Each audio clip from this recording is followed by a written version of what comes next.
नमस्कार, मेरा नाम है आदित्य सलूजा। मैं बीएनजी लॉ एसोसिएट में सीनियर लॉ एसोसिएट हूं। आज का हमारा वीडियो काफी इंटरेस्टिंग रहने वाला है क्योंकि आज हम जानेंगे about the life of a law student from the law students themselves.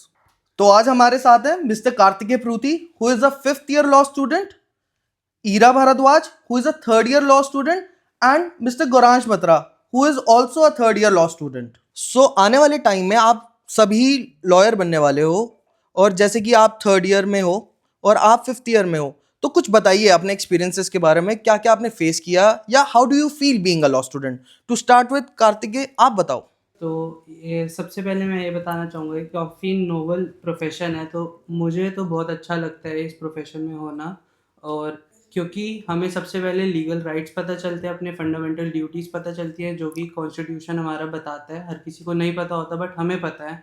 तो ये एक एडिशनल फर्स्ट स्टेप है जो हमें आगे हैं, हम फॉरवर्ड हैं हम दुनिया से। And what about you Gauransh?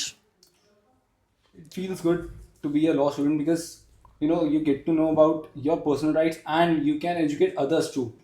So या, it feels good. What about you Ira? So, like Goransh and Kartikeya ne bola, it helps us to know our rights, but it also helps us to identify what is being wrong in the society and to correct it and to help others. क्योंकि आप तीनों law students हैं, तो क्या आप बता सकते हो, जो हमारे व्यूअर्स देख रहे हैं उनके लिए कोई गाइडेंस दे सकते हो कि if they want to pursue law, what is the process and procedure for it? Ira, if you could tell us. So, depending upon कि पहले आपको अपना 12th पास करना होता है with the minimum bar that is set, और जो different universities accept करती हैं, and then उसके बाद you have to give the main entrance exams for law that are CLAT, ALET and LSAT. तो ये सबसे ज़्यादा main exams हैं, and इसके बाद जब आपका result आता है then you are allocated colleges according to your rank. अब जैसे कि आपको कॉलेज अलॉट हो गया, तो तुम सारे तो मेरे को लगता है बहुत ज़्यादा ही फन लविंग स्टूडेंट्स रहे होगे। जब तुम्हारा फर्स्ट डे एट कॉलेज था, what was your experience, how did you feel it? और फर्स्ट ईयर की जैसे तुमने बुक्स देखी होंगी, तुमने स्टडीज देखी होंगी, how did you feel about that? तो गौरांश, इस बारे में आप हमें कुछ बताइए प्लीज। जी सर। तो सर ऐसा है कि जब मैं फर्स्ट डे कॉलेज गया था तो हमारे सब्जेक्ट्स थे, उसमें कुछ सब्जेक्ट्स लॉ के थे और कुछ सब्जेक्ट्स इंटीग्रेटेड लॉ है तो कुछ और थे। तो जब मैंने फर्स्ट सब्जेक्ट फॉर एग्जांपल जब मैंने कॉन्ट्रैक्ट लॉ पढ़ा ना, तो it was very different from everything that I studied till now and it was very intriguing to me कि मेरे को अब लॉ तो अच्छे से पढ़ना है, क्योंकि ये बहुत बेसिक राइट्स होते हैं जो लोगों के ना पता नहीं होते। As a even in a contract, जो कॉन्ट्रैक्ट में दोनों बंदे होते हैं उन दोनों को भी अपने राइट्स नहीं पता होते। तो as a person you get to know about this and you can help others too. आप लोग आधी जर्नी अपनी क्लियर कर चुके हो बीइंग अ लॉ स्टूडेंट, और आप बिल्कुल लास्ट ईयर यानी कि 5th ईयर में हो अपने। तो आप बताओ, what are the further perspective which you guys have? आगे क्या करना है तुमको? You can opt सबसे पहले for chamber practices and then litigation के अंदर। जुडिशरी हो गई, जिसने जुडिशरी साइड में जाना है तो यू हैव एन ऑप्शन कि आप 5 ईयर पास करते ही आप जुडिशरी में जा सकते हैं। Right. You can also go for corporate law. बहुत ज़्यादा ये आजकल, क्योंकि बहुत ज़्यादा ट्रेंड में भी है, काफ़ी लोग जो हमारे जनरेशन के हैं वो चाहते हैं कि कॉर्पोरेट लॉ में ही जाना चाह रहे हैं। लिटिगेशन ज़्यादा लोग अब प्रैक्टिस नहीं करते हैं, पता नहीं, I don't know why. Corporate side का बेनिफिट एक्चुअली ये होता है कि वो हायर पेइंग जॉब होती Higher है, paying jobs, उसमें yes. थोड़ा प्लस पॉइंट ये होता है जो बैठ के काम करना प्रेफर करते हैं, तो उनके लिए ज़्यादा एडवांटेजियस है।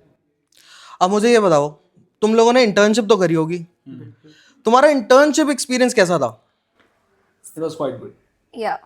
What about you Kartikeya? Sir depend करता है कहाँ करी है, काफ़ी जगह करी है। तो तुमने कहाँ कहाँ की है इंटर्नशिप?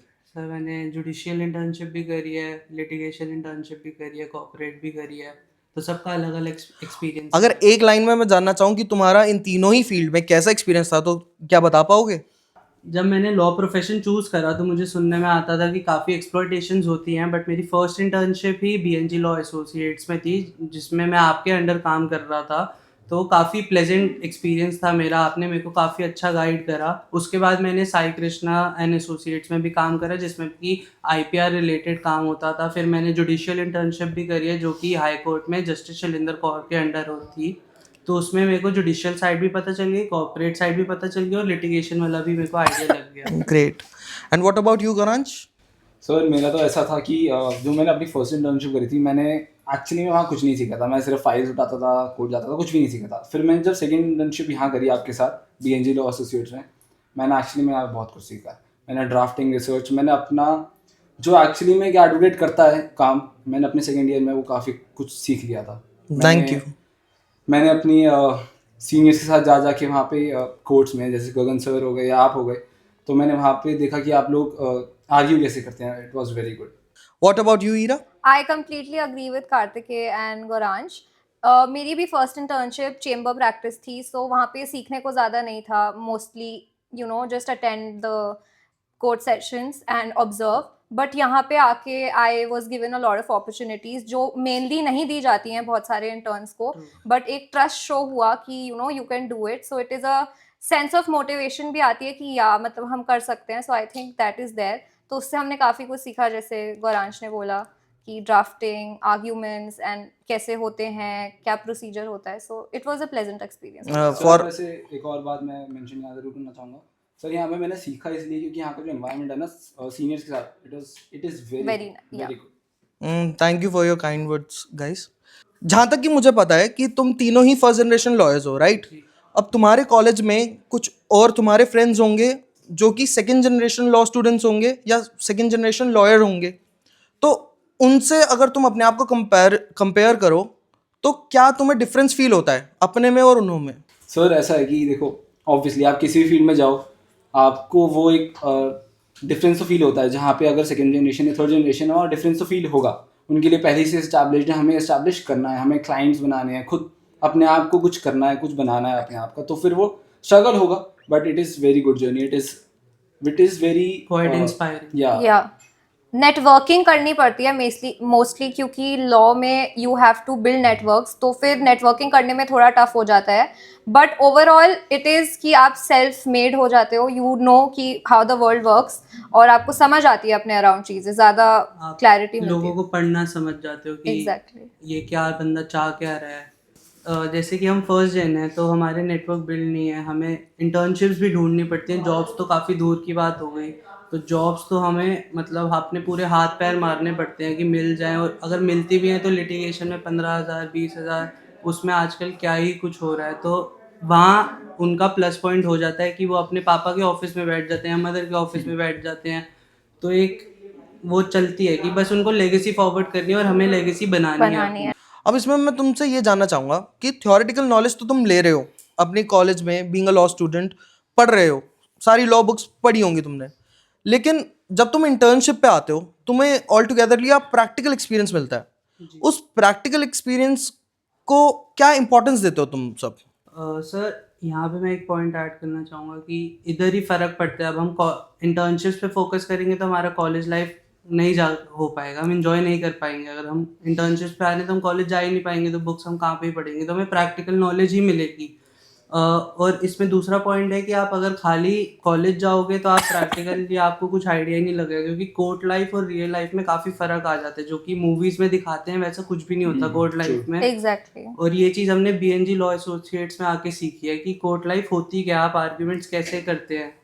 तो बट ये sir at the same time हमें ये भी समझ आता है, जैसे जब आप हमको कोई ड्राफ्टिंग का काम देते थे या कुछ रिसर्च का काम देते थे, आप लोगों ने हमेशा इम्पोर्टेंस पुट किया है कि बेयर एक्ट से पढ़ना कितना ज़रूरी है। सो कम्प्लीटली ये नहीं है कि सिर्फ प्रैक्टिकल ही है और बुक कुछ नहीं है। सो मतलब इट्स बैलेंस मेंटेन करके चलना पड़ता है। मैं आया था तो आपने मुझे कहा था कि रजिस्टर बनाओ, उसमें सारे बेयर एक्ट्स लिखो कि भाई ये ऑर्डर ये है। जैसे order 37 of CPC summary suits की, समरी सूट्स का क्या प्रोसीजर होता है, आपने वो लिखवाया था। तो यही सब मैटर याद है अभी तुम्हें? पूछूंगा मैं तुमसे। थोड़ा बहुत याद है। मेरे तो इसका बहुत एक प्राइम एग्जांपल है, क्योंकि मैंने ये चीज़ फेस करी थी। क्योंकि थर्ड ईयर में हम लोग कॉलेज में ना सीपीसी पढ़ रहे थे, और जब मैंने यहाँ से इंटर्नशिप करके गया था ना, तो मुझे इतनी हेल्प हुई सीपीसी में, क्योंकि मेरे काफ़ी सब कुछ आता ही था। बट उसमें एक जो चीज़ आती है वो ये थी कि आप लोग जो सीपीसी पढ़ते हो, आप तो वो पढ़ रहे हो, बट उसको अप्लाई कैसे करना है, implementation. Very prime example order 6 rule 17 amendment of readings, आपने पढ़ तो लिया, वो क्या है, 2 लाइन का है, ठीक है। उसकी एप्लीकेशन कैसे बनेगी, उसको ड्राफ्ट कैसे करेंगे, उसको अप्लाई कैसे करेंगे, उस पर आर्ग्यूमेंट कैसे होंगे, वो होता क्या है एक्चुअली में, वो प्रैक्टिकल नॉलेज से आता है। तो इसका एक बैलेंस होना चाहिए आपकी लाइफ में, हर चीज़ का एक बैलेंस होना चाहिए। और आप सबके हिसाब से मुझे ये बताओ कि जो लॉ स्टूडेंट है, कौन से ईयर से किसी भी लॉ स्टूडेंट को इंटर्नशिप करनी चाहिए? I would say first year से। First why to waste time? जितना जल्दी हो सके सर क्लैरिटी भी मिल जाती है कि ये मतलब हम आपने सही कौन- पाथ पे हैं हाँ, कि नहीं है। आपने कौन सी फील्ड में आगे परस्यू करना है। एक तो रियलिटी हाँ, चेक के मतलब लॉ के नाम से ये नहीं है ना कि आपको लग रहा है कि एक ही जगह है, वो एक ही जगह जा रही है, नहीं, बहुत बहुत ज़्यादा वाइड पर्सपेक्टिव है, तो आपको खुद पता चल जाएगा कि आपको चूज़ क्या करना है उनमें। एग्जैक्टली कॉर्पोरेट लिटिगेशन या फिर जुडिशरी जाना है आपको, तो आप उसके लिए ज़्यादा जल्दी तैयार कर सकते हो अपने आप को। क्योंकि आपने जुडिशरी जाने तो आपको मैक्सिमम 3rd ईयर से आपको स्टार्ट करना करना ही ही पड़ेगा। पड़ेगा एग्जैक्टली कार्तिकेय, अब तो आप जैसे कि लास्ट ईयर में हो, जी जी आपने एक जर्नी क्रॉस कर ली है, almost you are on the peak of it. Yes. तो where do you see yourself down the line 5 years from today? Sir मैं यहाँ से अभी स्टार्ट करूँ तो अब मैं 10th सेम में हूँ, जिसमें कि मेरे को इंटर्नशिप्स ही करनी है। मेरा कॉलेज ख़त्म हो गया है, मेरे को इंटर्नशिप्स करनी है, तो अब मैं ऐसी इंटर्नशिप ढूंढ रहा हूँ फर्स्ट ऑफ ऑल कि जहाँ पे मेरी असेसमेंट इंटर्नशिप हो जाए, कि वहाँ पे मेरे को प्लेसमेंट मिल जाए, पीपीओ मिल जाए, प्री प्लेसमेंट ऑफर होता है। तो अभी तो मेरा ये शॉर्ट टर्म गोल ये है, 5 ईयर गोल्स में मैं चाह रहा हूँ कि मेरी अपनी क्लाइंटेज आ जाए, कि मैं अपना खुद का चेम्बर प्रैक्टिस स्टार्ट कर सकूं, जिसमें कि मैं अपनी मर्ज़ी से काम करूं, अपना प्रेशर खुद हैंडल करूं, ना कि मैं किसी के अंडर काम करूं। तो ये तुम लिटिगेशन में ही आना चाहते हो बेसिकली? जी। बट सर मेरे को एक क्वेश्चन है आपसे, क्वेश्चन है कि इन्होंने जैसे प्रेशर की बात करी, आप तो एडवोकेट हैं, आप कुछ इस पे गाइडेंस दे सकते हैं हमें? देखो, हमारी फील्ड बहुत वास्ट है, हमारे पास बहुत प्रेशर होता है. It is a pressure to be a lawyer. It is not easy to be a lawyer. जो भी इस प्रोफेशन को चूज करता है, firstly you have to keep in mind कि you should be well versed with the facts. Facts और knowledge तो होनी चाहिए आपके पास, उसके बिना आप कुछ भी नहीं कर सकते हो. उसके बाद मेन आता है कि आप अपना क्लाइंटेज कैसे बनाओगे. नेटवर्क बिल्डिंग, जैसे कि ईरा बात कर रही थी इस पे, it is a very tough process. So being a first generation lawyer, आपकी जर्नी थोड़ी सी टफ तो होती है. It is your own struggle. आपके पास कोई गॉडफादर नहीं होता है. You are all by your own self. पर आपको इन चीज़ों से घबराना नहीं है. आप अपनी मेहनत करते जाओ and you will make it. जैसे कि तुम तीनों हो, बीइंग अ लॉ स्टूडेंट, और मैंने देखा है how much efforts do you put. तो I think you guys will make it really well. Thank you. Thank you sir but but एक टाइम आता है जब मोटिवेशन ख़त्म हो जाती है, तो क्या करना चाहिए? देख Kartikeya, to be honest, you should never have a plan B and you should totally go all in. अगर आप इसमें मेहनत कर रहे हो, यू हैव ऑप्टेड लॉ, आपने तो 5 साल पढ़ भी लिया, हाँ जी। तो यू शुड गो ऑल इन. आप अपने Right. पूरे एफर्ट्स डालो and I guarantee you will make it. Being a female, Yeah. Ira, what are the challenges what you face being a law student as well? So, I mean, there are quite many challenges as a female. सबसे पहले to start with, you know, हम 5 साल का भी कर रहे हैं. So, I think I'll be 23 when I end this. But like, thankfully, it's not at my place. But at a lot of households, लड़कियों के लिए pressure ज़्यादा होता है to get married at an early stage. तो law being a profession, यहाँ पे एकदम से सब एकदम से सब कुछ जल्दी नहीं होता है. It is a time consuming process, और पैसा कमाने में, हर चीज़ करने में बहुत टाइम लगता है. तो जितने में आप उस पॉइंट पे पहुंचते हो, इतने में उससे पहले ही आपको बल्कि प्रेशर आ जाता है कि you have to get married, you have to you have to start your own family. So I think firstly starting there is that. तो मैरिज रिलेटेड प्रेशर बढ़ जाता है लड़कियों के ऊपर, तो इसीलिए. सर एक्चुअली मैं इसमें तो काट रहा हूँ, सॉरी, बट क्या है कि अब इसने जैसे एक फीमेल पर्सपेक्टिव से बात करी है, मैं एक मेल पर्सपेक्टिव से बात करना चाहूँगा. इसने बोला कि शादी हो जाती है, लड़कियों को फोर्स करते हैं शादी के लिए, प्रेशर करते हैं. एज अ मेल आपको घर से ये भी प्रेशर मिलता है कि आपको अच्छा कमाना पड़ेगा, क्योंकि आपको फैमिली रन करनी है, आपको पेरेंट्स का देखभाल करनी है, उनको करना है. उसके बाद वो शादी का करे ना करे, बट आपको एटलीस्ट जो बेसिक एम्यूनिटीज़ हैं फैमिली में, आपको जो चाहिए आपको प्रोवाइड करना है, उसके लिए भी तो आपको प्रेशर आता ही आता है. तो दोनों पर्सपेक्टिव से है कि प्रेशर तो आएगा. बट आई थिंक प्रेशर दोनों के पास, आई मीन, मैं ये नहीं कह रही कि लड़कों के पास कम है या लड़कियों के पास ज्यादा है. It's just another challenge that, मतलब हैरेसमेंट के भी बहुत चीजें होती हैं. They might not be talked about as much, but it's not like it's not there या फिर इट डजंट एग्जिस्ट. देन जितना टाइम एज अ मैन आप जितना लेट तक कहीं जगहों पे रुक सकते हो. Talking about my personal experience, I also sometimes it's not safe going out रात को, कि मैं रात तक काम कर सकूं कहीं पे. So I think there are quite many challenges जो मोस्टली इतना लड़के नहीं फेस कर पाते. तो कार्तिकी, आप कुछ ऐड करना चाहोगे इसमें? बिल्कुल सर, मेरे हिसाब से लड़कों के लिए भी सेफ नहीं है, जैसे कि इन्होंने बोला कि लड़कियों के लिए नहीं, लड़कों के लिए भी सेफ नहीं है, कि रात को काफ़ी लूट मार के केस आते हैं. एज अ लॉ स्टूडेंट तो हम स्कूटी ही मोस्टली प्रेफर करते हैं, तो हम रात को इंटर्नशिप से ऑफिस से घर जा रहे होते हैं, तो काफ़ी रिस्की चीज़ है वो लड़कों के लिए भी, खाली लड़कियों के लिए नहीं. और हमारे ऊपर एक एडिशनल बर्डन होता है कि हमें मिनिमम इतनी एज तक सेटल होना ही होना है, क्योंकि हमने आगे फिर घर चलाने, एक वो मेल स्टिग्मा आ जाता है कि एक जी लड़के को ही घर चलाना है, लड़की की इनकम इज एडिशनल इनकम, लड़के के इनकम से ही घर चलेगा, तो ये पॉइंट काफ़ी मैटर करता है। तो मैं आज पॉडकास्ट में ही तुमसे शेयर करूंगा, शायद तुम्हें पता भी है इस बारे में। हम लोग प्रैक्टिस करते हैं majorly district courts and high court में, but my very first case in supreme court was a goosebump moment for me. जब हम पहली बार जाते हैं सुप्रीम कोर्ट में, वहाँ का ऑरा ही अलग होता है। वहाँ पे how you practice is totally different from what we practice in district courts and high court.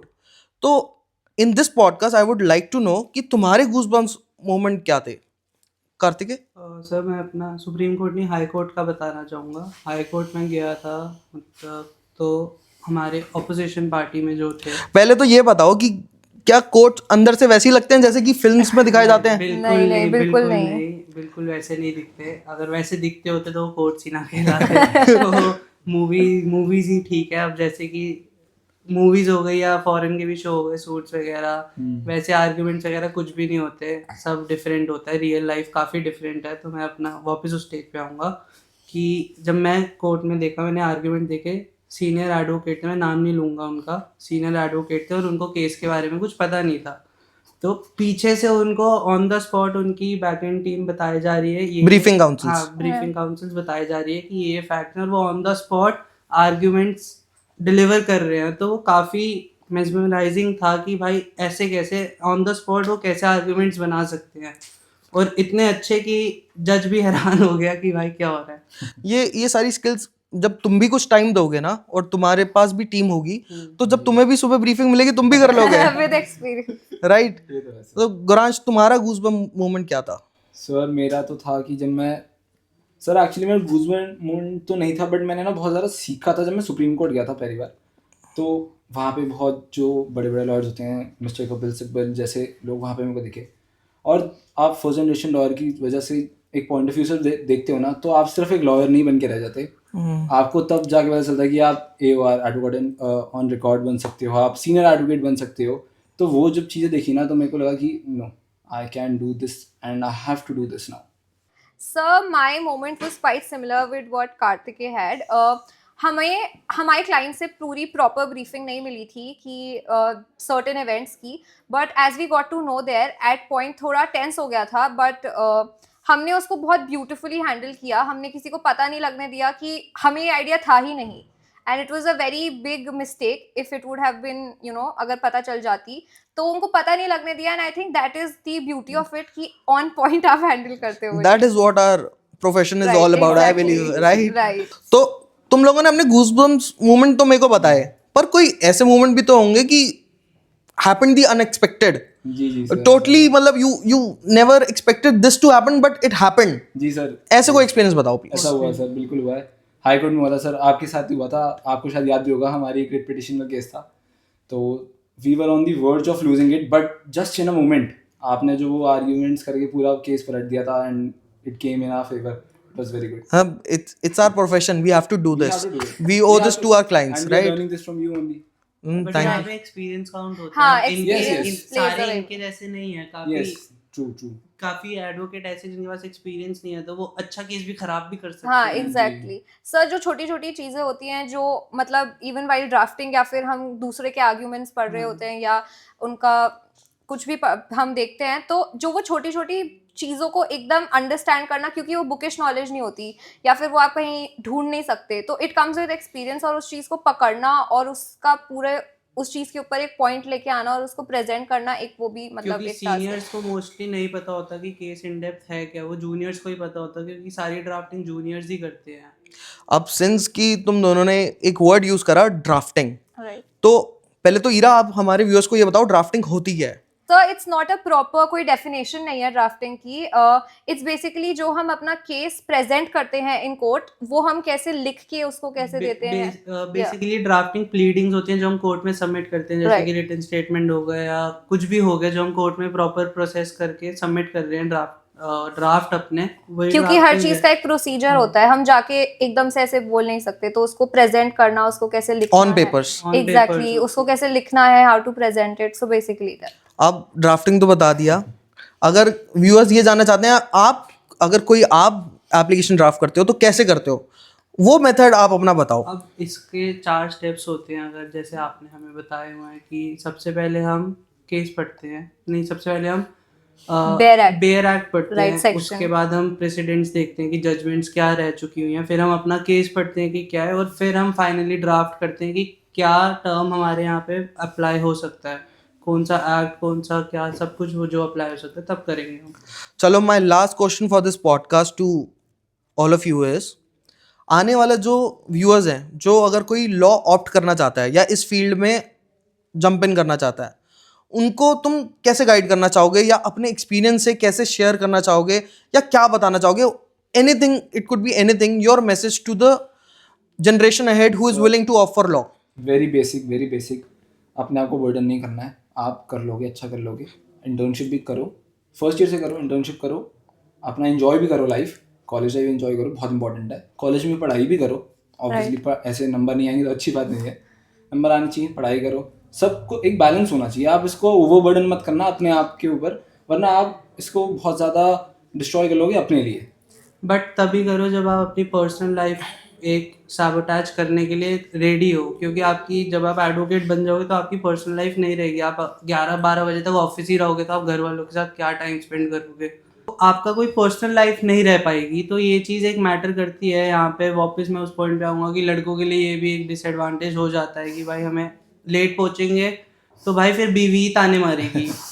नहीं, but this is initially, no only initially, but आप एक बार एक्सपीरियंस लॉयर बन जाते हो, आपके पास अपनी क्लाइंटेज आ जाती है, तो उसके बाद थोड़ी आपको 11-12 बट आई फील इस सबसे पहले आपको सबसे पहले you should have an aim कि हाँ मेरे को यही करना है। Exactly. क्योंकि अगर यही नहीं है तो That is true. आप भटकते ही रहोगे। तो Whatever it takes, blood, sweat. Exactly, you should be very, यही तो हम गाइड कर रहे हैं ना आने वाले। हाँ, तो मतलब कि उनको पूरा ऐसे नहीं कि ओ एवरीबडी इज डूइंग लॉ या फिर यहाँ पे मेरे को स्कोप लग रहा है तो मैं कर लूँ। हाँ, you should know what you are getting into and you should prepare yourself. Trend चल चुके, जैसे हाँ। पहले आईआईटी का था, फिर एचएम का आ गया, अब लॉ का आ गया। अब Exactly. अब हर 4 घर छोड़ के आपको एक लॉयर मिल सकता है।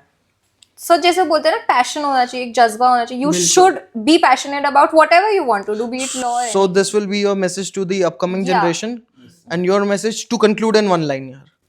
सर यही है कि पैशन नहीं है तो कुछ भी नहीं है लाइफ में। आपको पैशन दिखाना ही पड़ेगा। आप एकदम आपको ना फुल टू आपको डेडिकेटेड होना है आपको इस फील्ड को लेके। अगर आप डेडिकेटेड नहीं हो तो आप सक्सेस, सॉरी टू से, बट काफ़ी मुश्किल हो जाएगा आपके लिए। With dedication and give time towards your work, you will be successful easily. Great. Sir सबसे जो सभी बोलते हैं basic, consistency is the key. Be consistent, be sure of what you want to do and just do not look back. There is no looking back once you gotten into it. True.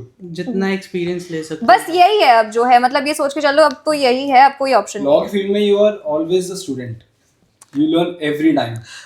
तो तुम तीनों से आज discussion करके बहुत अच्छा लगा, and for the conclusion which I have gathered out of your view points is consistency is the की एंड परसीवरेंस इज द की, right? We have to work hard even if we are losing. We have to work hard even if we are winning, until and unless we are in this profession. And we can never think of plan B or even quitting this profession. True. So at the end, I would like to thank all of you all for coming for this podcast, sharing your views with our viewers, and also guiding them, the coming generation, what all they have to keep in mind if they opt for law. Thank you, Gaurash. Thank you, Ira. Thank you Kartikeya. Thank you for having us sir. ऐसे interesting videos और podcast के लिए हमारे साथ बने रहिए। Thank you.